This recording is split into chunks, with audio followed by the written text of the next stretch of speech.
Right. So 1 by rho del by del rho, rho cube into cos square 5, ये क्या बनेगा आपका रो cube है, मतलब 3 rho square. So this is 3 rho square cos square 5 plus 1 by rho z 5, यहाँ पर sine 5 का differentiation कितना cos 5, so this is z by rho into cos 5। चलिए रो से रो कैंसिल, तो यहां से कितना हो गया आपका, अगर यहां से देखें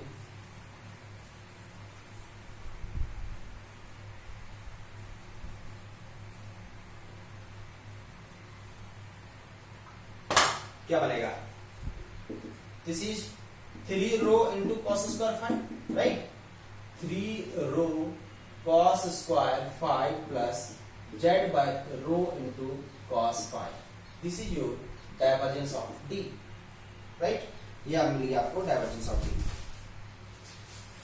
अब इस डाइवर्जेंस फंक्शंस का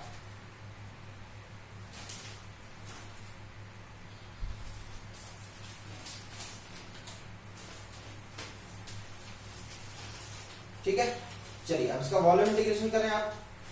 वॉल्यूम इंटीग्रेशन करके देखो क्या बनेगा आपका, जब इसका वॉल्यूम इंटीग्रेशन करेंगे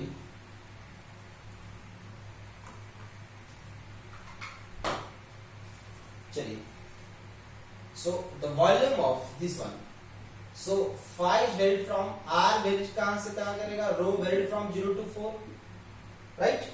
रो 5 z, 5 varied from 0 to 2 pi, z is varied from 0 to 4, row 5 z is 0 to 1, divergence of d 3 row cos square 5 plus z by row cos 5 into row d phi dz। आपको पता है dv कहां पे, cylindrical volume में है ना, cylindrical के case में। चलिए इंटीग्रेट कर देते हैं इसको आप, जब इसको आप इंटीग्रेट करेंगे तो क्या बनेगा आपका इंटीग्रेशन कैसा बनेगा, देखिए दोस्त। सबसे पहले अगर हम देखें रो का इंटीग्रेशन कर लेते हैं, रो कहां से वेरी कर रहा है 0 से 4, तो ये क्या बनेगा रो स्क्वायर, और रो स्क्वायर का इंटीग्रेशन रो क्यूब बाई 3, 3 से 3 खत्म, rho cube cos square 5 plus rho rho खत्म z rho cos 5, and this is varied from 0 to 4, 0 to 4।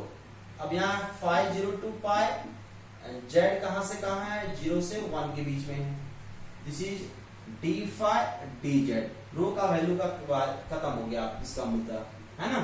चलो इसका इंटीग्रेशन का वैल्यू कितनी हो जाएगी, 4 वैल्यू पुट करोगे तो 64 cos square 5 plus 4 Z cos 5, and this is nothing but 5 0 to 2 pi, and यहां पर भी z कहां से कहां वेरी करेगा 0 से लेकर के 1 तक। चलिए अब इसका इंटीग्रेशन कीजिए z के रिस्पेक्ट में, d phi D z, z 0 से 1 के बीच में है तो z स्क्वायर बाई 2, ये क्या बन जाएगा 64 cos square 5 plus 2 cos 5, and this will be 5 varied from 0 to 2 pi d phi. चलिए अब इसका इंटीग्रेशन कीजिए, 64 into 1 plus cos 2 phi upon 2, this is nothing but 5 varied from 0 to 2 pi plus 2 into 0 to 2 pi cos phi into d phi, इसका value कितना 0। अब इसको integrate कीजिए तो ये वैल्यू आ जाएगा 64 into pi, 64 into कितना pi। So this is your net charge enclosed and this is equal to net flux, net flux। So net flux enclosed कितना हो गया 64 पाई कूलम, है ना। ये आपका हो गया डाइवर्जेंस थ्योरम। कौन सा थ्योरम, डाइवर्जेंस थ्योरम। अब हम कुछ रिलेटेड क्वेश्चंस करेंगे, या दूसरा थ्योरम हम देखेंगे अभी हम स्टोक्स थ्योरम।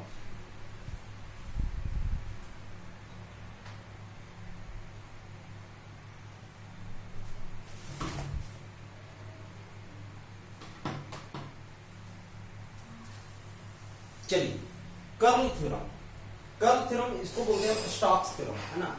स्टोक्स थ्योरम क्या बोलता है आपका, Stokes theorem states that the circulation of a vector field, circulation of a vector field a एक कोई वेक्टर फील्ड है around a closed path L, एक फ्लूइड पाथ है L is equal to the surface integration of curl of A over the open surface S bounded by L provided A and curl of A is continuous over the S, continuous over the S। देखो ये बड़ा important topic है। इस topic में ये कहना चाह रहा है कि सरफेस का रिलेशन लाइन के साथ, it means the relation between the surface and the line, that is nothing but curve theorem, that will define the curve theorem, है ना। लाइन का रिलेशन सरफेस के साथ, किसी भी क्लोज सरफेस में, क्लोज सरफेस, देखो अगर आप थोड़ा सा मैं इसका प्रैक्टिकल एग्जांपल लेता हूं तब इसको समझ में आएगा अच्छे से। सरफेस का रिलेशन लाइन के साथ, and line should be closed end surface should be open. चल ओपन है, ओपन है, this is your circulation theorem, this is your circulation theorem, this is your circulation theorem, right. Circulate करना start किया। किसी भी अगर आप फंक्शंस को देखें, अगर सर्कुलेट कर रहा है, अगर सर्कुलेट कर रहा है तो उसका इंपैक्ट किधर जाएगा? लाइन की तरफ जाएगा। क्यों जाएगा? रोटेट करता हुआ किधर जाएगा? लाइन की तरफ जाएगा। कैसे जाएगा रोटेट करता हुआ लाइन की तरफ? इसको हम एग्जांपल समझाते हैं आपका। एक जैसे आप मान लीजिए प्रैक्टिकल किसी भी सर्कुलर मोशन का, सर्कुलर मोशन में अगर कोई भी वेव अगर आपका रोटेट कर रहा है तो उसका इंपैक्ट कहां तक होगा? लाइन तक होगा। एक प्रैक्टिकल एग्जांपल और सोचिए, जैसे फॉर एग्जांपल आप किसी भी तालाब के किनारे बैठे हुए हैं, you are sitting in front of a pond, किसी भी पॉन्ड के सामने आप बैठे हुए हैं। अगर बैठे हुए हैं उस समय आप क्या करते हैं? अगर मन नहीं लगता तो क्या करते हो? आप पत्थर उठा के डाल देते हो। जब पत्थर उठा के पानी में डालते हो तो क्या फॉर्मेशन करता है? बुलबुला फॉर्मेशन करता है, जिसको बोलते हैं वेव का फॉर्मेशन। आप देखे होंगे इस टाइप का फॉर्मेशन होना स्टार्ट होता है, इस टाइप का फॉर्मेशन होना स्टार्ट होता है। अब ये जो सर्कुलर मोशन है इसका इंपैक्ट कहां तक जाएगा? लाइन तक जाएगा, जाकर के बाउंड्री लाइन तक खत्म हो जाएगा। अब इसको अगर तुम तालाब के किनारे करोगे तभी होगा, क्योंकि वो क्लोज है। तालाब का, पॉन्ड का जो बाउंड्री लाइन है वो क्या है? क्लोज है। अगर आप इसको अगर करना चाहे, अगर आप इसको करना चाहे नदी में, रिवर में अगर आप देखें तो दिखाई नहीं देगा, क्योंकि रिवर तो ओपन है बट बाउंड्री लाइन उसका क्लोज नहीं है। बाउंड्री लाइन आपका उसका ओपन है, इसलिए रिवर में आपको कभी दिखाई नहीं देगा, पॉन्ड में दिखाई देगा। रिवर में आप पत्थर को फेंको, there is no any formation of the wave. So whenever formation of the wave, these waves terminates at the boundary line, so the relation between the surface integration to the line integral, that is nothing but this is called Curl's theorem. That's called Curl's theorem. So the Curl theorem basically related with the continuous surface, and in this continuous surface A and curl of A both should be continuous, both should be continuous. अब आता है कि sir ये curl of ए जो theorem निकाल रहे हैं, rotation है, ये रोटेशन किस किस के लिए है? कौन कौन से फंडा हम यूज करेंगे रोटेशन पर्पस के लिए? तो देखते हैं कि कार्टेशियन कोऑर्डिनेट है तो रोटेशन कैसा होगा, सिलिंड्रिकल है तो रोटेशन कैसा होगा, और अगर स्फेरिकल है तो रोटेशन कैसा होगा, इसको हम देखते हैं, राइट।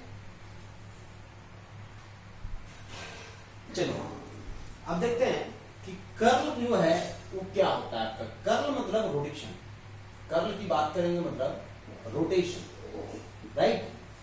डाइवर्जेंस की जब भी हम बात करेंगे, डाइवर्जेंस का मतलब होता है प्रोपगेशन, प्रोपगेशन।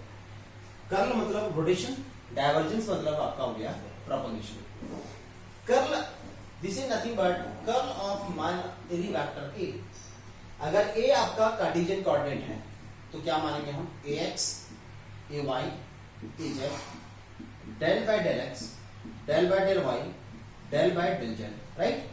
अब a का 3 कंपोनेंट बनेंगे, कैसे देखो यहां से, a मान लिया मैंने, ax ax है, ay है, प्लस az az है, राइट। सो वेक्टर a के 3 कंपोनेंट्स हैं आपके, then this is nothing but ax, ay, this is az. So if in the Cartesian coordinate, अगर कार्टेशियन कोऑर्डिनेट्स में है तो इस केस में कर्ल ऑफ ये बताएगा आपका। अच्छा, कर्ल ऑफ ये कैसा क्वांटिटी है, स्केलर या vector? This is the vector quantity. कौन सा क्वांटिटी? वेक्टर। अगर कोई भी पॉइंट रोटेट करेगा, अगर मान लिया कोई भी पॉइंट P है, any function is rotated, if any function is rotated either clockwise और एंटी क्लॉकवाइज, अगर कोई भी फंक्शन रोटेट कर रहा है आइदर क्लॉकवाइज और anti clockwise, then in that case clockwise anti clockwise अगर कोई भी केसेस में आपका रोटेट कर रहा है, then in that case there must be direction, there must be direction. So direction अगर है मतलब रोटेशन पर्पस के लिए हम यूज कर रहे हैं, so directional अगर कहीं पर भी कर्ल फाइनाइट है, कर्ल फाइनाइट है, if curl is finite then its divergence is zero, if its divergence is finite then its curl is zero. This is only for the static case. तो आगे हम देखेंगे इसका स्टैटिक केस का कैसे लेंगे, क्लियर? तो ये कर्ल थ्योरम था किसके लिए? कार्टेशियन के लिए। अगर यही आपका सिलिंड्रिकल कोऑर्डिनेट्स के लिए हो, किसके लिए हो? सिलिंड्रिकल कोऑर्डिनेट्स के लिए, तो क्या बनेगा ये देखिए, curl of a equal to a rho into a phi a z del by del rho del by del phi del by del z, a rho into a phi and this is your a z, this is 1 by rho, this is your curl of A, curl of A. In which case this is in the case of circular cylindrical coordinates. Circular cylindrical coordinates के case में हम लिखेंगे this is the curl of A. Now अगर spherical का case है तो क्या लिखेंगे हम spherical केस में, right? spherical केस में क्या लिखेंगे? This is r into a theta, right? r into a theta, r sin theta a phi, del by del r, del by del theta, del by del phi. This is r theta and phi, right? r into a theta, right? And r sin theta into a phi. So this is your r theta and phi. Clear? अब यहाँ पर देखिए, यहाँ पर याद करने का तरीका क्या है, देखो जो यहाँ पर है वही यहाँ पर है, जो यहाँ है वही यहाँ है। अब कुछ नहीं, जैसा कार्टेशियन का लिखते हैं आप ऐसा लिख दीजिए, इसी तक कर्ल ऑफ है। याद रखने का ये तरीका है, तुमको याद रखना ही पड़ेगा इक्वेशंस को, है ना, इसमें कोई प्रॉब्लम नहीं होगा आपको। तो curl of a r theta and phi, r theta and phi, इसके फॉर्म में हम कर्ल इक्वेशंस को लिखेंगे। क्लियर है क्या? तो यहां पर हम देखें अभी तक जो देखें हम क्या क्या देखें, डायवर्जेंस, कर्ल और कर्ल थ्योरम, डायवर्जेंस थ्योरम। अच्छा, अब आता है मुद्दा कि डायवर्जेंस थ्योरम और कर्ल थ्योरम में कोरोलरी क्या है, कौन कौन से कोरोलरी हैं between the divergence theorem and the curl theorem. So the corollary of divergence theorem and curl theorem, curl theorem और डायवर्जेंस थ्योरम का कोरोलरी देखते हैं हम लोग।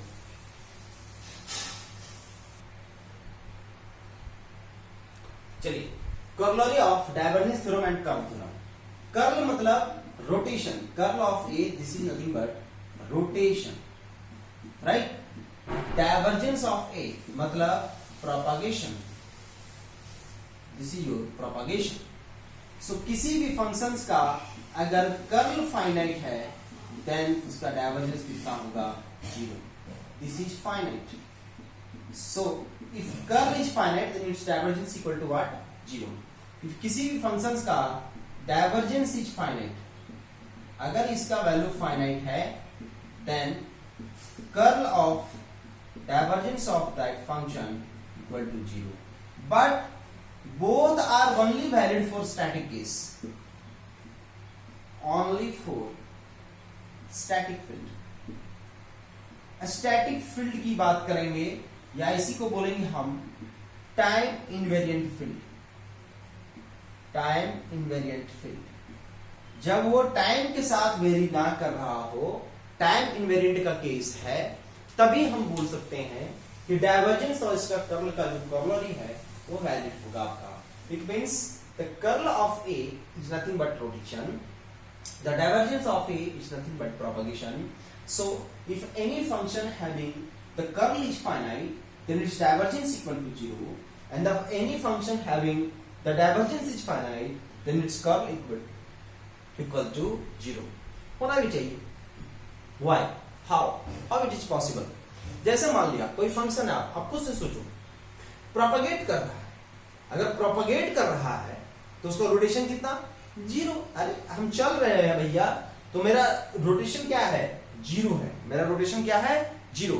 But if I am rotating, अगर मैं रोटेट कर रहा हूं, then my propagation is what?